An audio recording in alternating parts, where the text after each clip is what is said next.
despite what you may see and hear, especially on this platform, there's black men out here doing a damn thing every day. Not all of them are fathers, okay? There's just regular, everyday black men out here doing their thing. They keep out of trouble, keep their nose clean, and live a pretty successful life. But we have this cloud over our head. The cloud of Pookie and Ray Ray. And it ain't the fact that we don't get along with them, because I know a lot of hood niggas that I can go out my house right now and they don't bother me. They don't bother me. But when you want to talk to them about getting their life right, they not listening. And this is what I mean. It is not a black man's responsibility to save who don't want to be saved. It is not our responsibility to do that.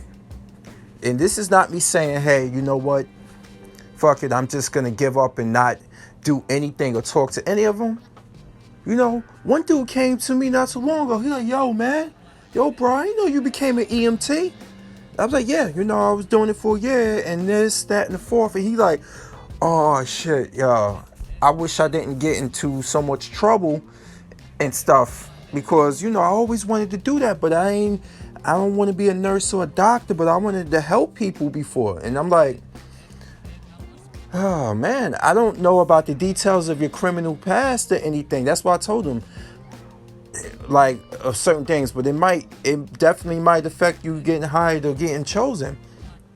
But I don't know. But the fact that he was like, he realized that he saw me every day. He knew I was a housekeeper. He knew I did all this other stuff. You know, I just stayed out of trouble. I stayed to myself. I don't be yelling and be like this, that, and the fourth. If you in my car, I'm like, yo, bro, I'm saying, can you get off my car? I'm not like, yo, nigga, get the fuck off my car. Because if you want to reach your brother, you got to respect him first. And if he don't respect you, that's when you return fire and you withdraw your respect. That's how I was taught. You give them the benefit of the doubt. That's how you reach some people. Not just out here yelling like you better and you supreme, even though you living amongst this, right?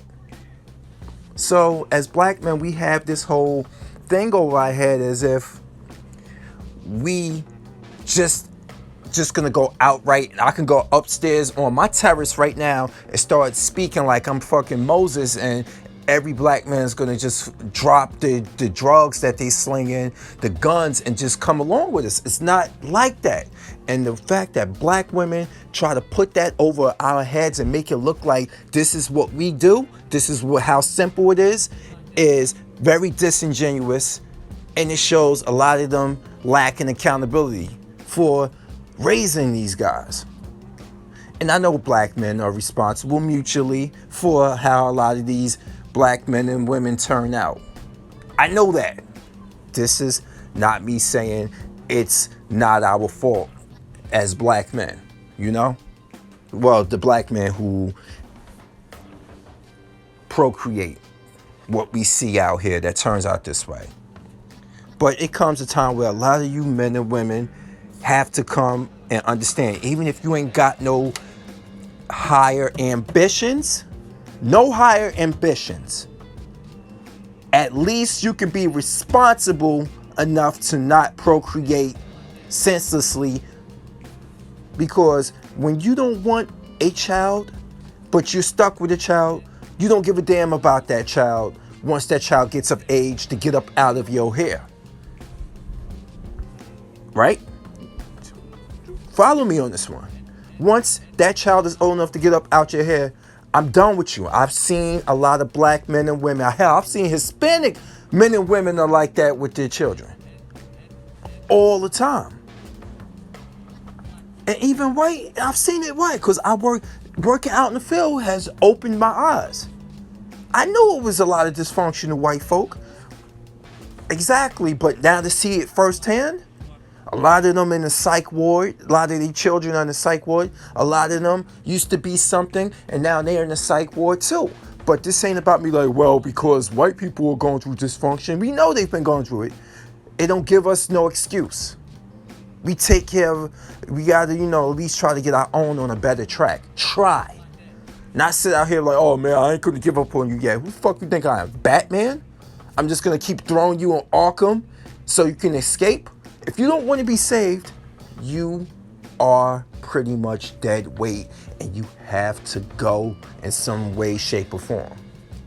And we can't just keep moving away from the problems. The problem's gonna have to be addressed head on. And this is not me like saying I'm about to just lace up my boots and go Frank Castle on the motherfucker. I know some guys out here wish that was the case. But what does that prove? That doesn't make you any better than what you are complaining about. The thing is, my problem is black men, we can't save all black men. And I hate the fact that a lot of black women try to put this on you. And they use that talking point. Why?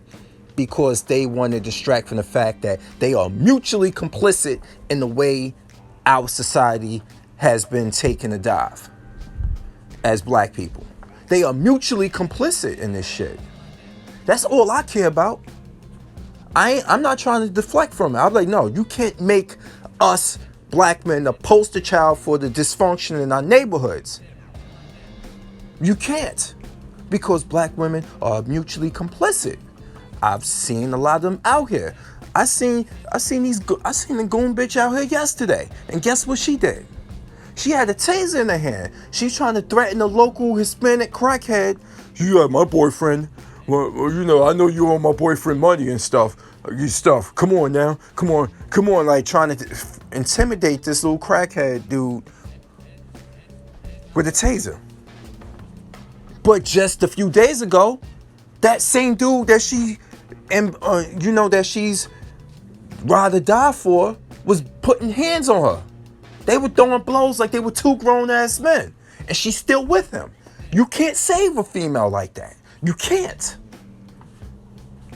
But you don't hear black women, especially the ones who are complaining about this bullshit on YouTube, you don't hear them talking about that. Why? Because they're so busy trying to make black men the face of dysfunctionality in the black neighborhoods. When both black men and women mutually share that L. Mutually. And that right there gets on my goddamn nerves. This has been my problem with black women for a long time. Women in general. Because this ain't about me. I don't think no woman of a different race is any better. They just do their same fuckery in different styles.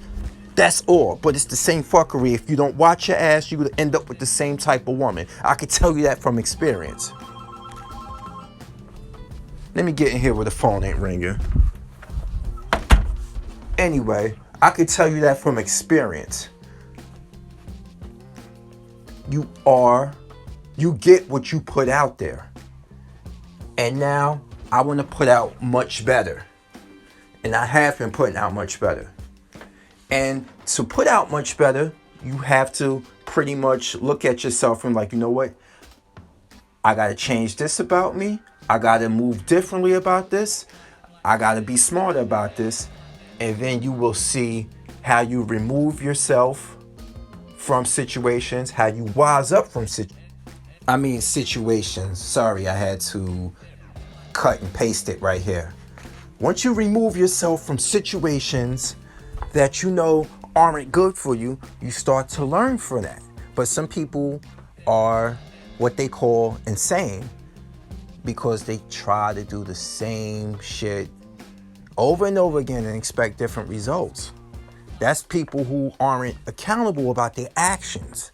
They just feel like, you know what? Everybody else around me is the fucking problem. I'm not the problem. And unfortunately, this is something that I see with a lot of my women and men, but mostly the women. And I ain't saying that because I'm biased. I'm going by what I've been enduring and listening to for years on social media. They don't do nothing wrong. They're perfect. They're perfect. And all this harkens me back to something my ex-girlfriend used to say. I'm never wrong. And then she like, all right, you know what? I'm sorry. If that makes you upset, I won't say it. She said she won't say it, but she didn't say, I'm sorry, I didn't mean that. I just was fucking around. You see what I'm talking about? Just because they not saying something no more doesn't mean they not thinking it. They know how to adapt. And believe me, with her, I'm looking back on this like, damn, I was stupid. I was still like, there's a lot of stuff. She taught me a lot of shit. And I ain't talking about good stuff. Well, it indirectly turned out to be good about situations. And this is why I removed myself from relationships, because after that, I was in 2 more after that. And I just was like, oh, hell no. It's me. I'm choosing poorly. I have to do something about that. And I meant that. And if it meant staying out of a long-term relationship until you get yourself right within, so be it. But no, a lot of them want to keep they need some live-in dick. A lot of them do. I don't need no live-in puss. I don't. It's not worth the headache. Where you can go out and you can scratch an itch for an undisclosed amount of money and call it a day, right? Right? You can. Or you can find somebody who just wants you as a cut buddy. And you can find that a lot more easier than what you think. But the thing is, I would rather not. Why? Because the only women who want to be your cut buddy is somebody you would not walk down the street with. And I don't give a damn if it's me scratching the itch. I got standards, you know? So I would not want to do that. But hey, some of us, we succumb to that. We human. I've succumbed to it. I'm not going to sit here and preach like I'm holier than thou. We all have something about us. We all say, all right, you know what? I eat the finest foods. I eat this, that, and the other. Then sometimes we just give in. No one's perfect. Except for black women. I sound like a hotep saying that shit. That shit even hurts me saying that. Because no one's perfect. My black ass ain't perfect. She ain't perfect. No one. Anyway, I'm like, we can't have this cloud over our head or allow these women to hit us with that rabbit season, duck season shit and have us thinking otherwise because we don't want to piss her off. She's already pissed off. She already blames us for everything because she don't blame herself. So why try to change something that she don't want changed? Because if true equality was something that these women were gunning for, they would have marched their black asses down to where? Where? They would march themselves down to where they do the legislature at and like, you know what? I want to do away with this. I don't think that's right. You know, this welfare state, this, that, and the fourth. They know how hard it is for black men out here. Hell, we've seen video interviews with Lena Horne, the late Lena Horne, telling Nikki Giovanni she saw how hard it was for the black men out here, how they were victimized, how they were killed, all this other stuff. And guess what she said she did? She said she wasn't ready. She couldn't handle helping them or being with them. So she ran. And this is what a lot of women do in our neighborhoods. They run from that responsibility. They think going with a white man is going to fix the situation. Oh, they think yelling at black men and not taking accountability for raising them the wrong way is going to fix something. That's not going to bring the man back that you chased out of the house. That's not going to bring the man back that you chose that never wanted to be in the goddamn house. It's not going to bring him back. It's not. Every day, black men, we lace ourselves up by the bootstraps when we're told we ain't up to snuff. Y'all tell us that all the time. And then society has shown you recently and has been showing you for the last few years that how they feel about the black American man. You know, we only celebrate it when we rapping, we playing sports, we balling, all that nature. We not celebrated for anything else beyond that. It's like Chris Rock said, a woman only looks at you as, she only looks at you in the manner of what you could do for him. Something to paraphrase him, you know? You're only as good as what you can do for a woman, okay? And apparently, if you ain't balling, she ain't calling. If you ain't balling, she ain't calling. That's all they care about, dude, is money. To go buy weave, pedicures, manicures, and stuff like that collectively. I ain't got my hand out to help for anybody's help. No, I'm good. I'm good. I'm good. Just because I ain't the richest man, I don't need your donations. I don't need your damn charity, lady. And what you got between your legs ain't no different from what I could find elsewhere. So a lot of you gonna have to learn to bring more to the table than another nigga's kids, which everybody says. I don't coin that. I'm not gonna coin it. It ain't something I just like, you know what? Yeah. All right. No. But it's true. You've done fucked up so many goddamn times with your choice of men. But it's every nigga's responsibility to fix that man, or fix your indecisions, or rectify your life. And then we got some women out there like, yo, I don't need you to save me. I just want you at my side.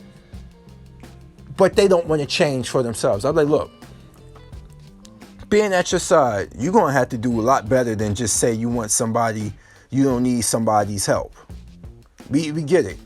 You're trying to be enticing to a man by saying you don't need his help. Because this is what the forecast of dating, especially in the black community, has come down to. What you can do for them.